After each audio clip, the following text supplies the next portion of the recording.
모른다고 저도 관심이 있어서 공부를 조금 했고요. 그러다 보니까 이렇게 또 경주 지역 해설을 하게 됐고, 그런 와중에서 뭐 강포 각지기 또, 그리고 이제 그 전에 해파랑길을 이제 김 국장님과 함께 탐사를 하게 됐습니다. 그런 과정에서 제가 이제 자료를 좀 만들었거든요. 물론 이제 보셨지만 제가 이제 한 17장 정도 되는 레포트를 이제 쓰게 됐는데, 오늘 좀 국장께서 그 자료를 만들어 주신다 그러셨는데, 좀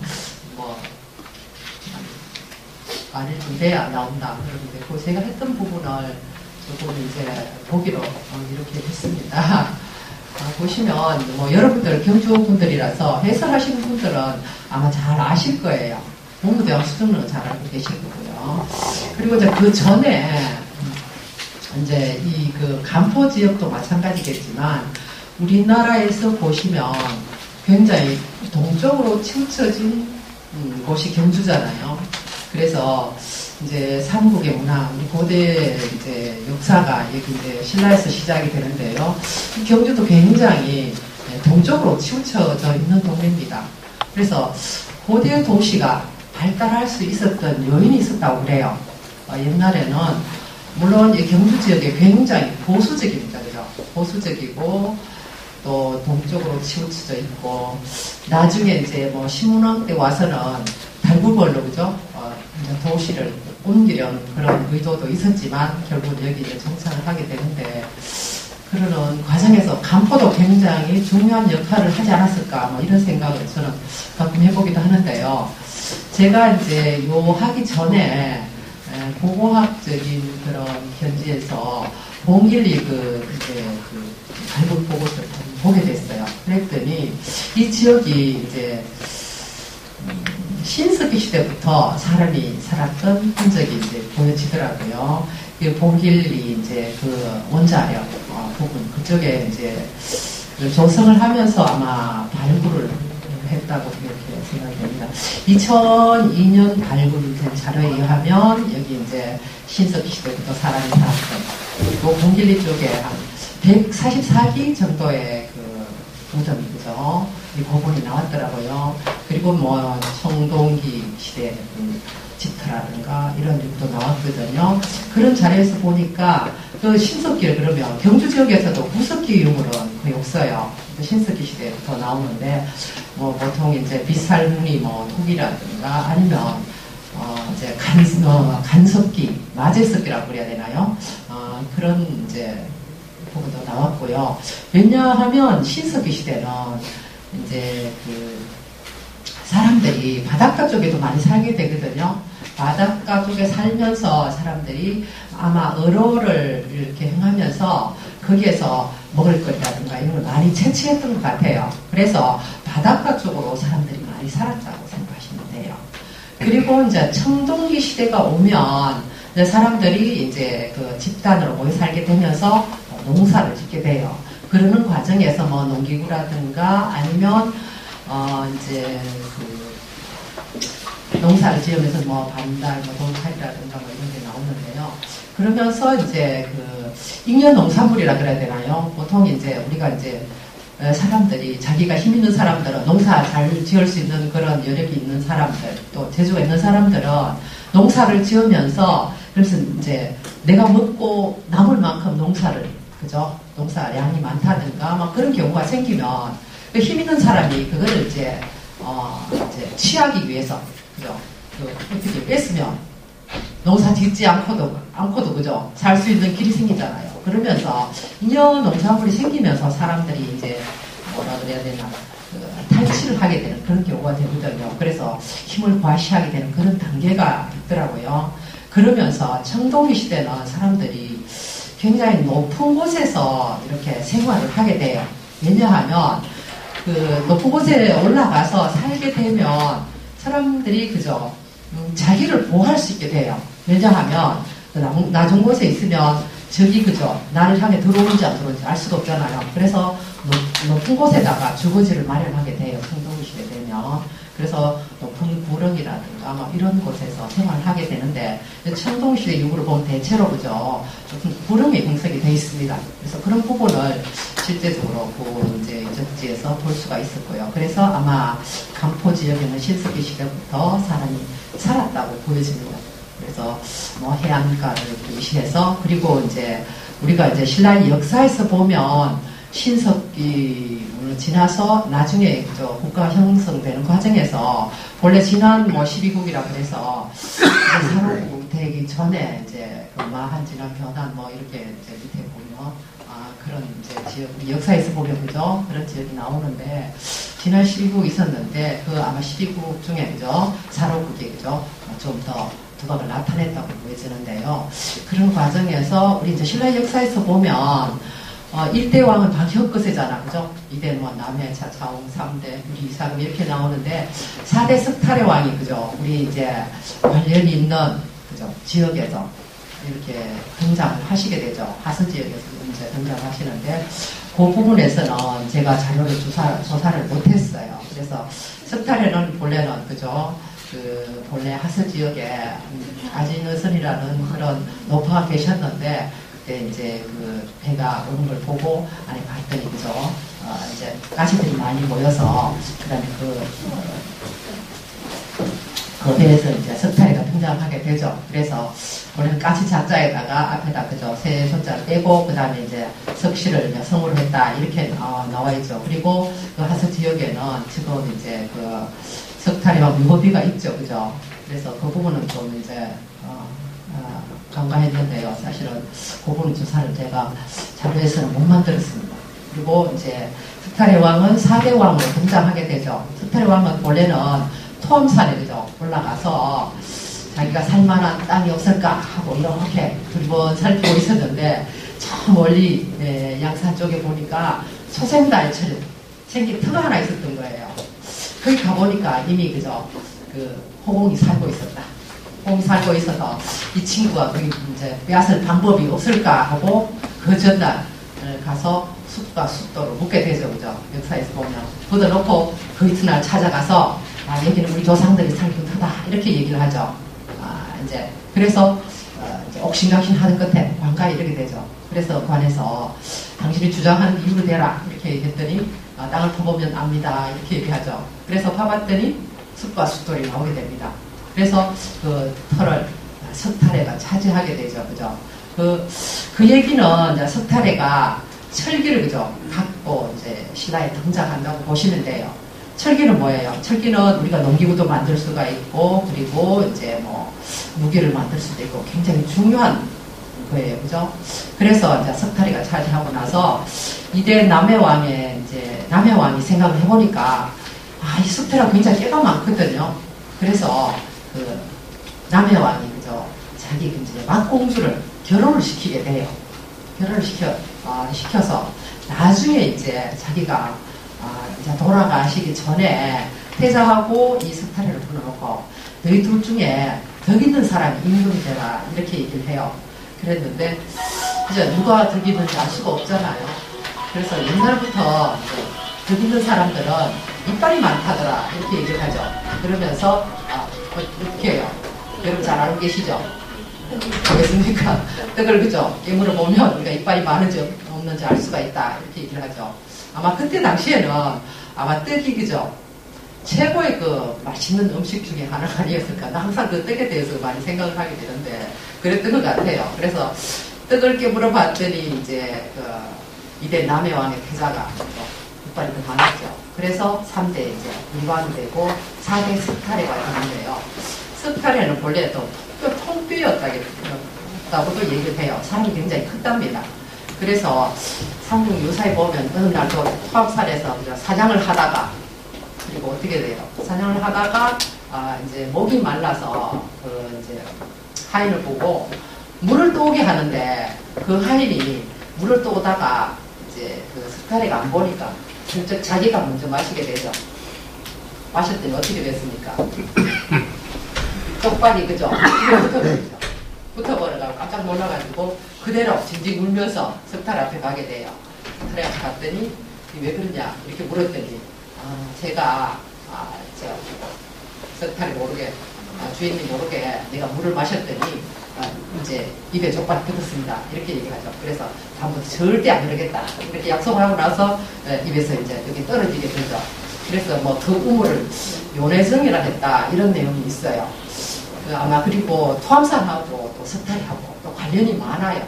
신문왕 때 와서는 석탈해가 이제 그 신문왕의 꿈에 나타나서 나를 그저 서천국에서 파괴해가지고 소상으로 만들어서 동학에 안치하라 이렇게 하거든요. 그래서 동학의 신이 됐다.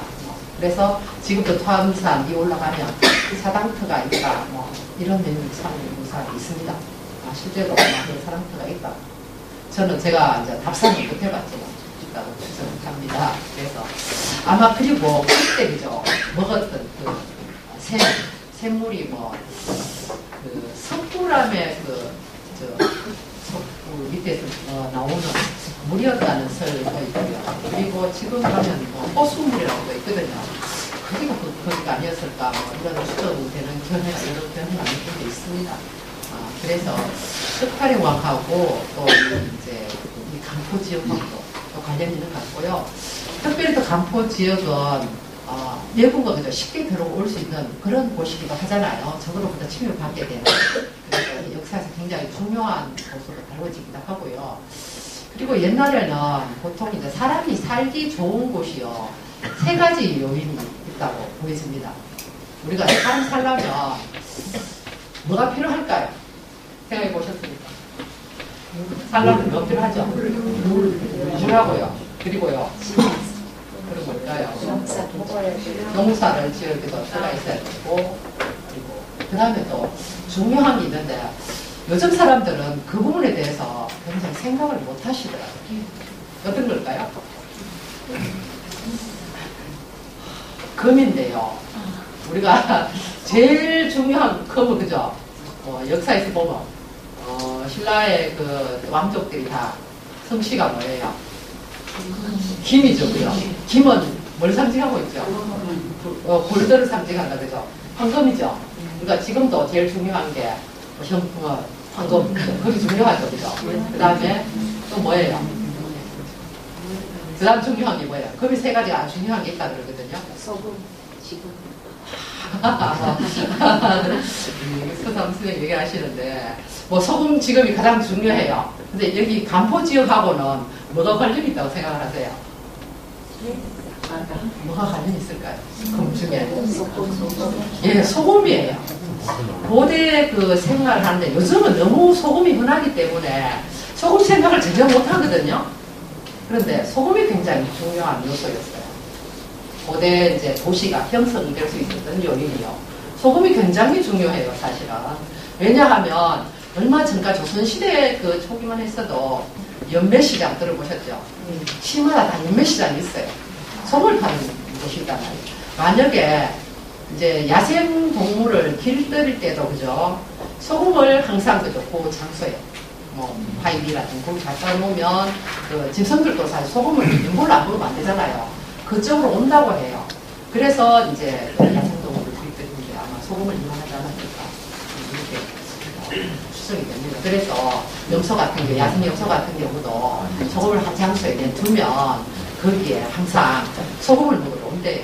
그래서 예, 아마 길들여지는 과정에서 아마 그런 과정이 있었을 것 같아요. 그래서 사실은 이 간포 지역은 신라의 역사에서 봤을 때 아마 영분을 그죠 쉽게 채취할 수 있었던 아주 중요한 그런 곳이었다고 저는 추정합니다. 물론 이제 포항 쪽으로 더 나갈 수 있었겠지만 간포가 그죠 우리 역사에서 굉장히 많이 이제 신라 역사에는 굉장히 많이 등장하는 곳이기도 하거든요.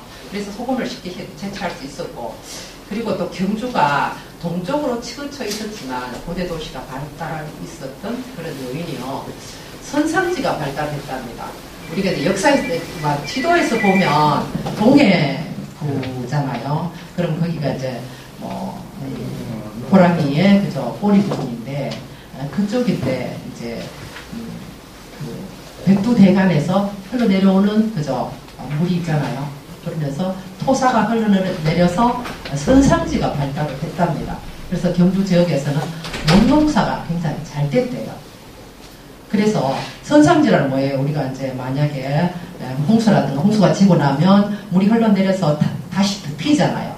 그러면 옛날에는 농기구가 없었기 때문에 우리가 이제 뭐라 그래요? 땅을 파기가 굉장히 힘들었어요. 그리고 철기를 이용하면서 우리가 많이 그죠?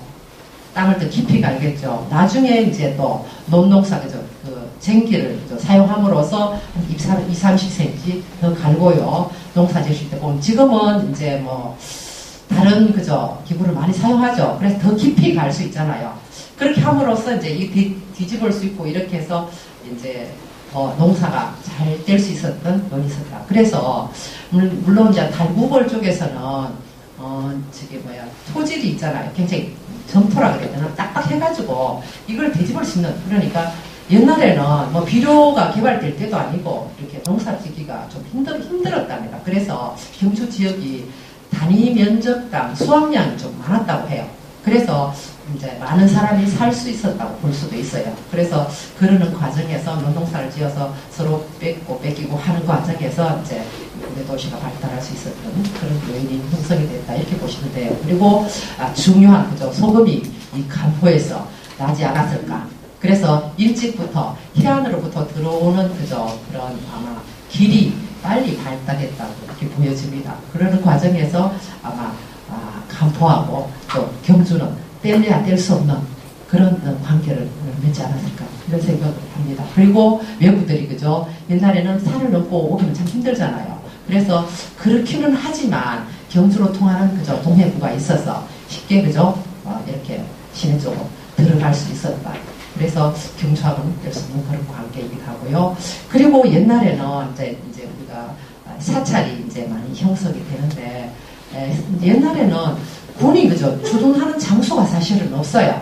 불교가 이제 들어오고 나서 이제 그 사찰이 형성이 되면서 그쪽에 이제 특히 우리나라 불교가 호국 불교잖아요. 그러면서 사찰 쪽에서 이제 사람이 그죠 쉽게 거주할 수도 있고 군인들이 그죠 요즘 같은 뭐 군인 막사가 있어가지고 쉽게 이제 군인들을 수용할 수 있었지만 옛날에는 민가가 있는 곳이거나 아니면 사찰이 아마 국가적인 그런 의미로 많이 만들어졌으니까 그쪽에 알아 군이 많이 주둔할 수 있었지 않았을까 이런 생각을 해볼 수가 있습니다. 이제 지금 뭐 제가 사실은 제가 뭐 여러분들하고 같이 수업을 또 제대로 하려고 그러면 그림을 좀 띄워야 그죠? 지금 뭐 보시면 다 아실 수 있는 것 같기도 하고 띄워야 좀 덜 지루하고 그런데 제가 여기서 보니까 저 글자도 안 보이거든 사실은요. 그래서 좀 저걸 보고 또 하기는 문부대학 수정력은 여러분 잘 알고 계시죠, 그죠? 이제 삼국을 통일하는 과정에서 삼국을 통일을 했지만 문왕은 나중에 이제 문왕은 삼국의 통일을 하는 과정에서 굉장히 아마 저는 이런 생각을 해요.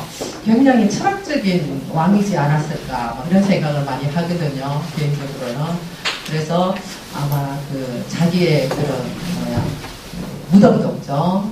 다른 왕들하고 크게 그런 발상을 해서 이제 해령이 돼서 나라를 지키겠다. 그래서 그런 이제 경우가 되는데요. 본래는 이제 신의 마립간 시기에는 무덤이 굉장히 커지잖아, 그죠? 무덤이 커지면서 이제 그때는 이제 뭐라 그래야 되나 전쟁의 시대라고 보시면 되거든요. 마립간기는 그래서 마립간이라는 얘기는 뭐 징기스칸하고 칸이잖아요. 칸이 이제 의미가 같은데 그때는 이제 본래 중국에서도 사실은 그죠? 이 무덤이 한 3세기 때까지는 무덤이 사실 봉분이 없어요. 본래는 묘의 불분이라고 했거든요. 중국에서도 보면 좀 이제 한나라 시대는 묘를 쓰되 봉분을 하지 않았어요. 그러니까 사람이 이제 어떻게 돌아가시게 되면 어떤 의식을 행하는데 그걸 뭐 표를 내지는 않았다 이런 의미예요. 그냥 묻었는데 나중에 이제 춘추 전국 시대에 오게 되면 이제 무덤을 쓰는데 어떻게 적토여산이라고 했어요. 흙을 쌓아서 산처럼 크게 만들게 돼요. 그러면서 힘을 과시하는 시대가 오게 돼요. 이제 우리 역사에서도 보면 마립감기는 그 시기였다고 추정을 해요. 그래서 내가 우뚝 선 칼이다. 그죠? 내가 더 힘이 세다. 그런 의미를 갖고 있죠. 그때는 사람들이 생각이 어떠냐 하면, 이제 이 세상이 그죠? 삶이 그대로 이어진다고 생각을 하게 돼요.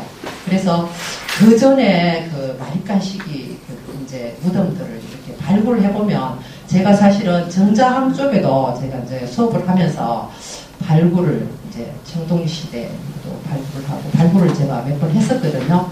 해보니까 그 두향, 머리가 그죠? 동쪽으로 향해져 있습니다. 해가 어디서 뜨나요? 동쪽에서 뜨잖아요. 그래서 그 부활의 의미를 갖고 있어요. 그때는 그 생각이 어떠냐 하면 계세사상이라 그래서 이 삶이 죽었어도 이어진다고 생각을 했어요. 그래서 동향을 하고요. 그리고 이제 많은 이제 껴묵거리, 그러니까 유물들을 다 자기 무덤 속으로 갖고 들어가게 되죠.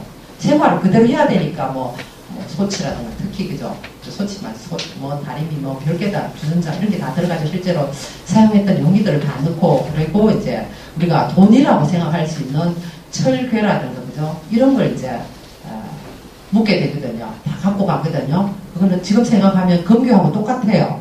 그걸 이제 농기구라든가 아니면 무기를 만들 수도 있게 하기 때문에 그런 걸 다 자기 무덤 속으로 갖고 들어가게 돼요.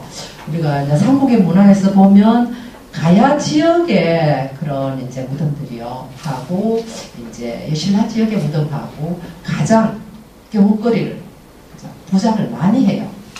무덤 보시면 무덤을 많이 해야 돼. 그 문화는 거의 비슷합니다. 그래서 많이 묻어가 이렇게 생각하시면 돼요. 그리고 나서 이제 마립감기가 지나면 그죠?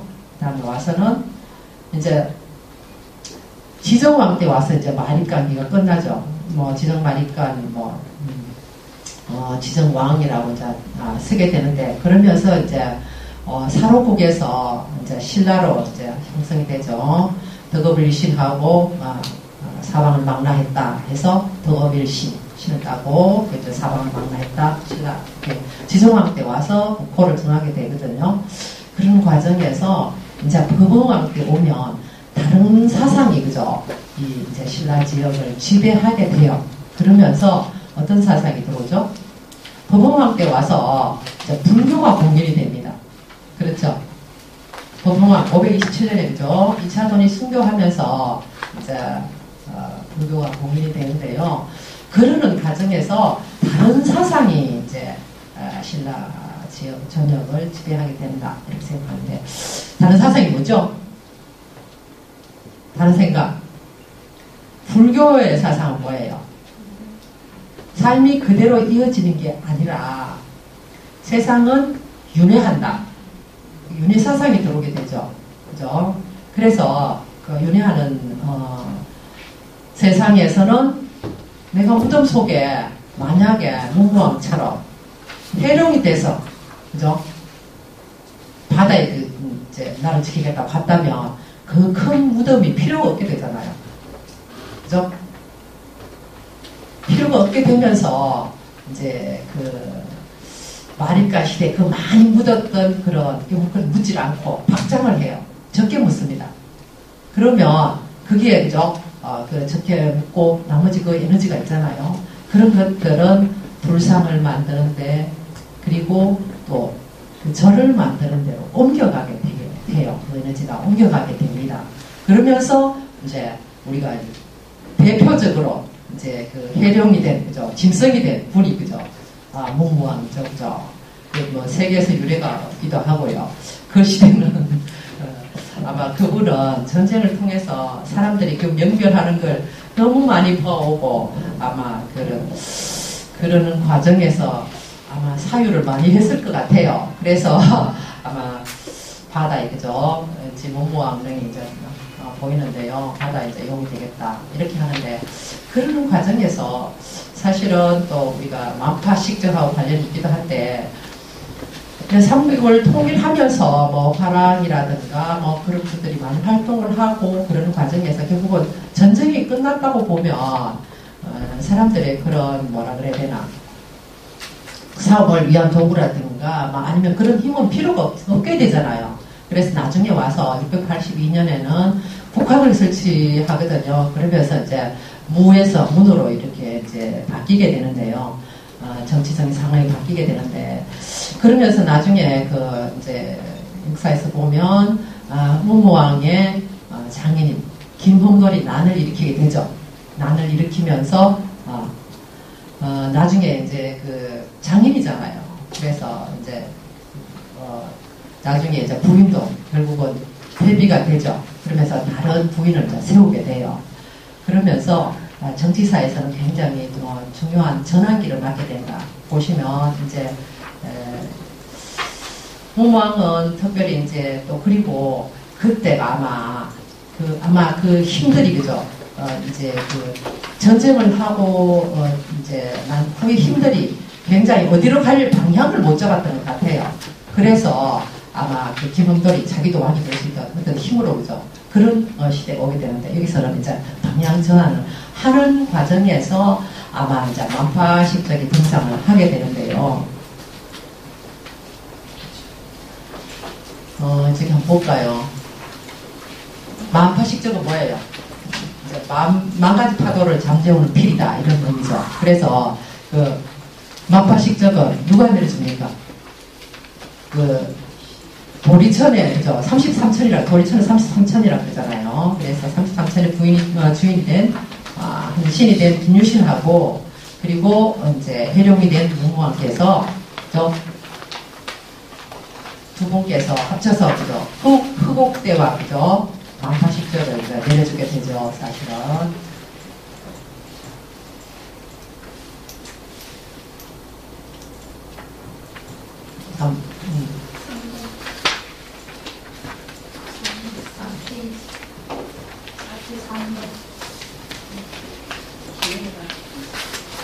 이제 우리가 이제 제가 현장에서 가서 이렇게 설명을 드리면 좀 현장감이 있을 텐데 사실은 이 사진도 별로 자료가 없어서 좀 그렇기는 하네요.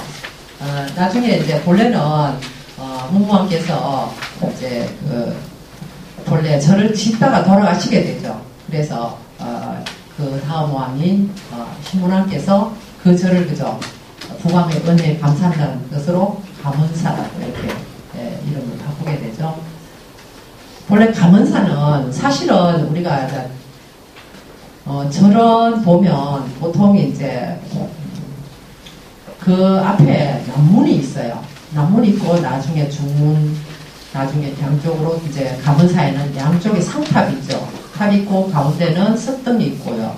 뒤에는 이제 금당이 있고 뒤쪽에는 강당이 있는 형태로 만들어지는데 요 감은사의 그 절은요 보통은 남북으로 이제 긴 형태를 띠게 되는데 이거는 동서로 길게 돼 있어요. 다른 데하고 다르게.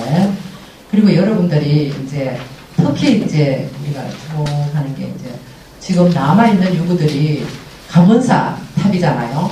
감은사 탑은 우리나라에 남아있는 탑 중에는 가장 큰 형태를 띠고 있죠. 그리고 상탑이에요. 그죠?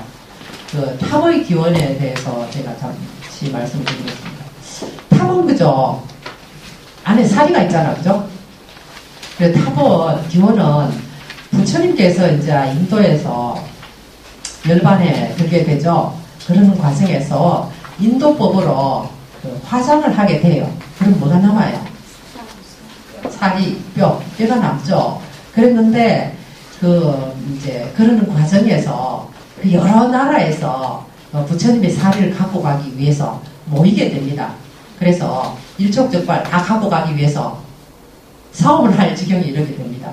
그랬더니 어떤 바라문이 중재를 하게 돼요. 중재를 하면서 거기 온 나라가 8나라였습니다. 그래서 8나라에서 각 나라에서 그 사리를 그죠 다 조금씩 갈라서 갖고 가게 돼요. 그래서 8나라에서 갖고 가게 됩니다. 그런데 한 나라가 나중에 늦게 오게 돼요. 늦게 와서 갖고 갈 게 없잖아요. 그래서 부처님을 답의했던 자리에 재가 남아 있었어요. 그래서 재를 또 갖고 갑니다. 그리고 또 사리를 담았던 항아리가 또 하나 있었어요. 그 항아리를 갖고 가서 항아리 탑을 만들게 돼요. 그래서 근본적으로는 부처님 사리를 담은 8탑, 탑을 8개 만들고요. 그 다음에 제탑, 병탑 해서 10개의 탑이 만들어집니다. 그런 과정에서 나중에 인도에 이제 아쇼카 왕이라는 분이 등장하게 되는데요. 그 왕께서 7군데 있는 탑의 사리를 다 모으게 돼요. 그래서 84,000개의 탑을 만들었답니다. 그러는 과정에서 이제 만들어진 탑이 아마 지금 인도에 가시면 산치 대탑이라고 있거든요. 1탑, 2탑, 3탑만 남아있어요. 더 많은 탑이 있었는데 현재는 그 정도 남아있는데 아마 1탑이 그죠? 그 시대에 만들어진 탑이 아닐까 이렇게 이제 추정을 하게 되는데 그 인도의 그 불교의 문화하고 우리 신라의 문화하고는 굉장히 연관이 많습니다. 나중에 뭐 진흥왕 순수비를 세우게 되는데 사실은 아쇼카 왕께서도 이제 아쇼카 석주라 그래서 여러 군데 그죠? 자기가 정복한 자리에 이제 그 탑을 세우게 되거든요. 그 탑을